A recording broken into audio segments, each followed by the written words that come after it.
नमस्कार। तो इस वीडियो में हम बात करने वाले हैं कि पोर्टफोलियो कैसे बनाते हैं शेयर मार्केट का।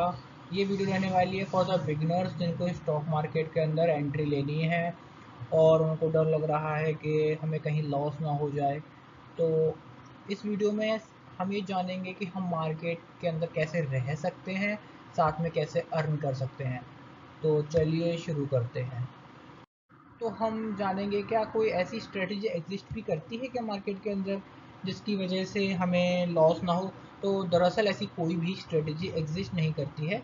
बस ये जो हमारी स्ट्रेटजी रहने वाली है काफ़ी ज़्यादा सेफेस्ट है। तो ये वीडियो किसके लिए रहने वाली है? ये रहने वाली है स्टूडेंट्स के लिए जिनको स्टॉक मार्केट में इंटरेस्ट है।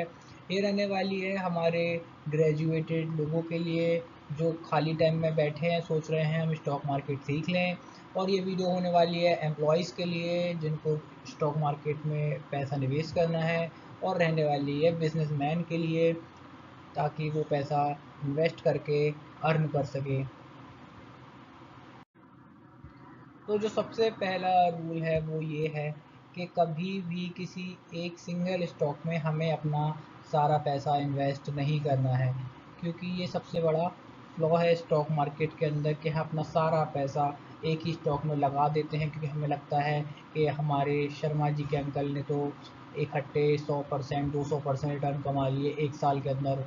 ये जो लोग होते हैं ये वही लोग होते हैं जो सिर्फ अपना सक्सेस बताते हैं और इन्होंने कितना लॉस किया है वो कभी नहीं बताते हैं। तो हमें ये कभी नहीं करना है कि हमने सिर्फ एक ही स्टॉक में अपना सारा पैसा लगा दिया, क्योंकि अगर वो स्टॉक क्रैश किया तो आपका सारा पैसा उसी स्टॉक पर डिपेंड करेगा और फिर जब आपको लॉस हो रहा होगा तो आप पैनिक करेंगे जिसकी वजह से आप स्टॉक मार्केट से बाहर निकल जाएंगे। इसीलिए हमें कभी ये नहीं करना है।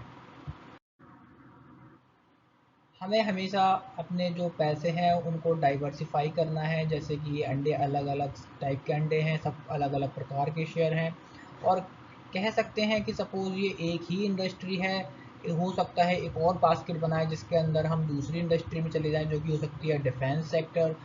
तो ऐसी कई टाइप की हमें बास्केट बनानी है और हमें कभी भी एक शेयर पर डिपेंड नहीं रहना है, वरना हमें लॉस हो सकता है स्टॉक मार्केट के अंदर। So the second rule is always diversify your portfolio. अब भैया हमने कई बार सुना है ये डाइवर्सिफिकेशन डाइवर्सिफिकेशन करना है, पर ये करते कैसे हैं? बहुत सारे लोगों को तो अभी यही नहीं पता कि डाइवर्सिफिकेशन करने के भी रूल्स होते हैं बहुत सारे, जिसमें से मैं अपना वाला रूल बताऊंगा जो मैंने यूज़ किया था जब मुझे स्टॉक मार्केट के अंदर एंट्री लेनी थी। तो हमने सुना है कि लोग कहते हैं पैसा यहाँ लगाइए वहाँ लगाइए अलग अलग जगह लगाइए ताकि लॉस ना हो, पर हमें कितना पैसा कैसे पैसा को डाइवर्सिफाई करना है। तो जो सबसे अच्छा रूल मैंने जो सीखा था यहीं से यूट्यूब से ही सीखा था मैंने भी वाला रूल, कि वो है रूल ऑफ 5%। ऐसा कोई इसका नाम नहीं है पर इसको मैंने ऐसा नाम दे दिया है।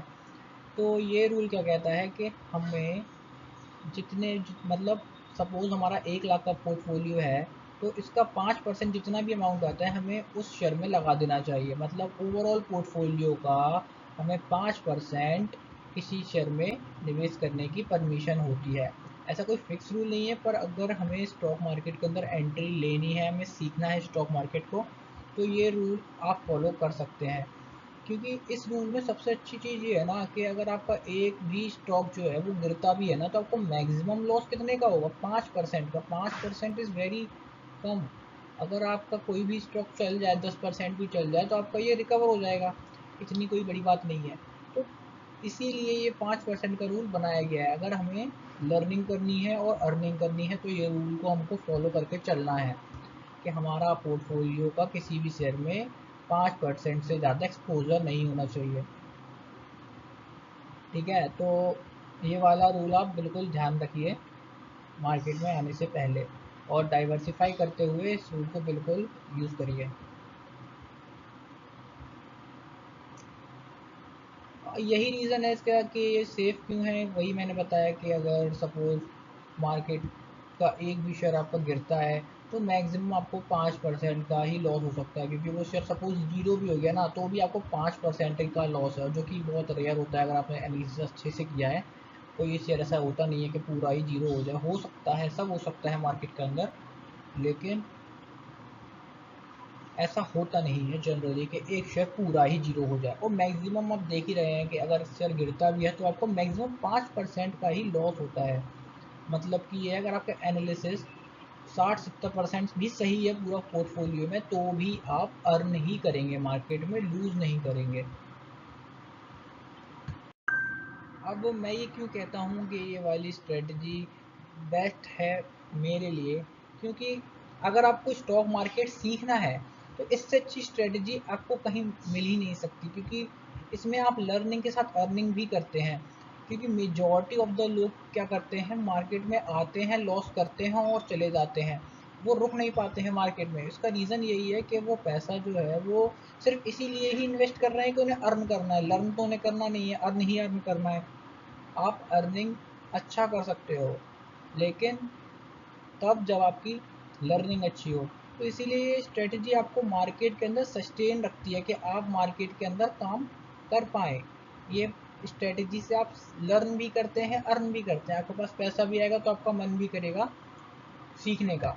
और एक और चीज़, जब हम इस स्ट्रेटजी को फॉलो करते हैं तो हम 5-5% के हिसाब से कई सारे शेयर जो हैं एनालाइज करते हैं, जिसकी वजह से क्या होता है, हम कई सारी इंडस्ट्रीज़ के बारे में पढ़ते हैं, कई सारे बिजनेसेस के बारे में पढ़ते हैं, जिससे हमें बहुत सारी अलग अलग इंडस्ट्री में अपॉर्चुनिटी मिलना शुरू हो जाती हैं। अगर हम एक ही शेयर पर लगे रहेंगे, उसी को पढ़ते रहेंगे, सपोज़ हम पढ़ भी रहे हैं उसको, तो हम उसके बारे में ही जान रहे हैं, हम बाकी इंडस्ट्री तो एक्सप्लोर कर ही नहीं रहे हैं।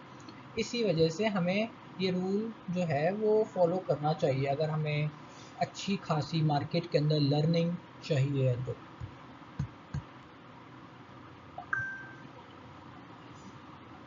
सपोज़ मुझे किसी शेयर पर बहुत ज़्यादा ही भरोसा है कि ये शेयर जो है वो बहुत अच्छा कर सकता है।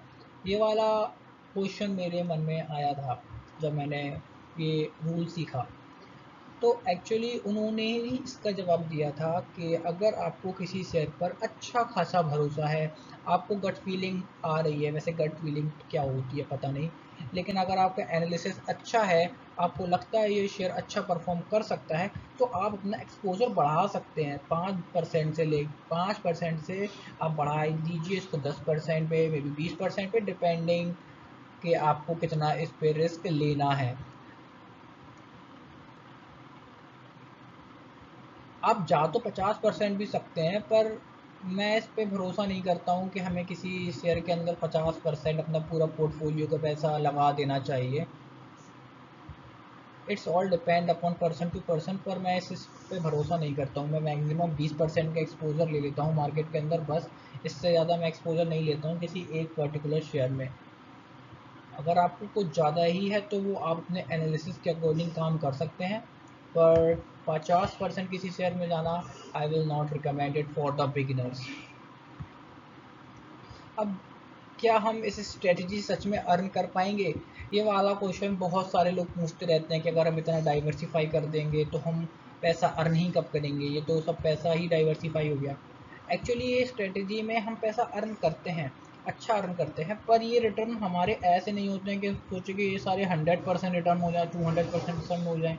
ऐसा पॉसिबल है, बिल्कुल है, पर मैं आपको ऐसा कोई प्रॉमिस नहीं कर रहा हूँ कि ऐसा हो ही जाएगा, क्योंकि हो जाता है अगर आपका एनालिसिस अच्छा हो। लेकिन सपोज़ आप बिगिनर ही हैं, तो आपका टारगेट होना चाहिए ऑलवेज़ 24% ईयरली हमें कैसे निकालना है, जो कि आपको लगता होगा ये तो बहुत ही ज़्यादा कम है, पर ये बहुत ज़्यादा है।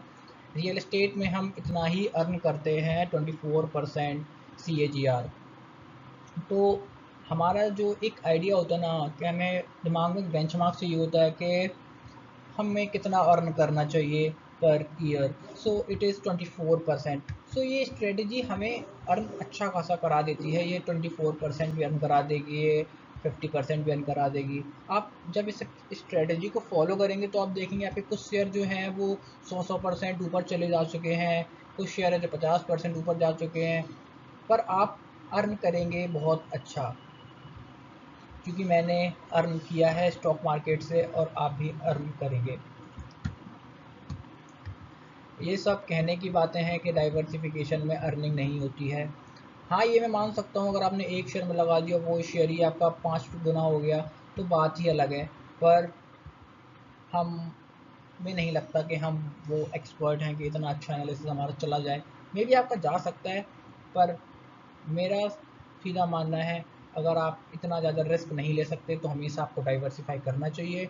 और आप डाइवर्सिफिकेशन एक बार करके देखें, आप बहुत ज़्यादा ही अर्न कर सकते हैं। एक इनडायरेक्ट तरीका ही मैं आपको बताता हूँ कि जब आप इतने ज़्यादा एनालिसिस कर लेते हो ना, तो आपके पास बहुत सारी अपॉर्चुनिटी खुल जाती है। अगर आपको रिस्क लेना है, आप ले सकते हो, ठीक है। अगर आप एक ही शेयर पे अटके रहोगे तो आपको कभी अपॉर्चुनिटीज मिलेगी नहीं मार्केट के अंदर, क्योंकि मैंने कई इस इंडस्ट्री को एनालाइज कर रखा है। मुझे कई सारे ऐसे छोटे छोटे शेयर मिले जिनको मैंने पकड़ा है और वो 100% रिटर्न दिख गए हैं मुझे एक महीने के, नॉट एक महीने, but may be in 6-7 month में वो 100 टाइम्स गए हैं। तो ऐसा हो जाता है जब आप मार्केट को एनालाइज करते हैं अच्छे से। अगर आपको लॉन्ग टर्म में सस्टेन करना है मार्केट के अंदर, ये मेन पॉइंट है इस वीडियो का, कि अगर आपको लॉन्ग टर्म में मार्केट के अंदर सस्टेन करना है तो फिर हमें ये स्ट्रेटजी को फॉलो करते हुए चलना है। शेयर मार्केट एक जुआ है, ऐसा हमने कई लोगों को कहते हुए सुना है। मार्केट में जो आए हैं और निकल गए हैं मार्केट से, या फिर जो कभी आए भी नहीं है वो भी कहते हैं भैया शेयर मार्केट एक गैम्बल है, गैम्बल है। तो ऐसा मैं नहीं मानता हूँ कि मार्केट गैम्बल है। यस, अगर आप बिना एनालिसिस के मार्केट के अंदर आ जाते हो, किसी भी शेयर में लगा देते हो, किसी से भी पूछ के लगा देते हो, तो यस ये आपके लिए गैम्बल गेम है, क्योंकि चले तो चांद तक, ना चले तो शाम तक।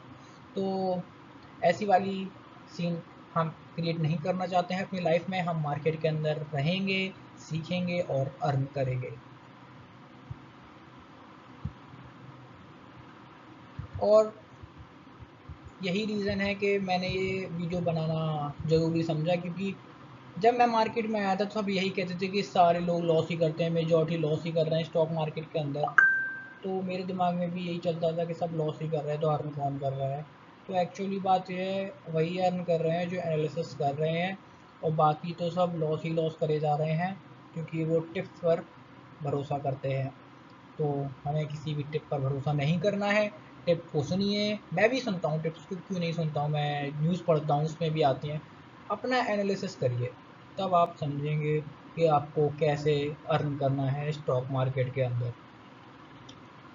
तो आज के लिए बस इतना ही। Thank you for watching this video. Hit the like button if you like this video.